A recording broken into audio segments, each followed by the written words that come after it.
Alam mo ba na may tinatawag na 3 stages of financial life? So, number 1 stage is karamihan nandito, you at work. Ibig sabihin, ikaw yung nagtatrabaho. Kailangan kumita ka para ikaw ay may income. And pangalawa, maganda mapunta tayo dito, you and money at work. Ibig sabihin, habang nagtatrabaho ka, meron ka ring investment or pera na nagtatrabaho para sa'yo. And of course, ang target natin, money at work. Ito yung stage 3 na pera na ang nagtatrabaho para sa'yo. Ito ay mangyayari pag may negosyo tayo at investment.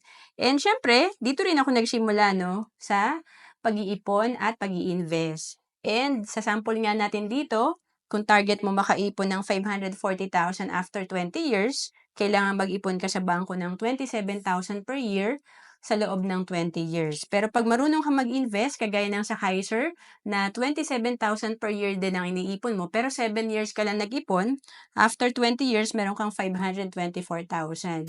So, ang laki ng difference. 20 years ka nag-ipon kung nasa savings account lang, pero 7 years ka lang nag-ipon kapag ikaw ay nag-invest kagaya ng sa Kaiser. Ang Kaiser ay tinatawag namin na level 1 investing kasi 3 na agad yung meron ka. Dito, meron kang healthcare, meron kang insurance, at meron kang investment. To know more about Kaiser, message mo lang ako sa FB, Roanne Celis Capistrano.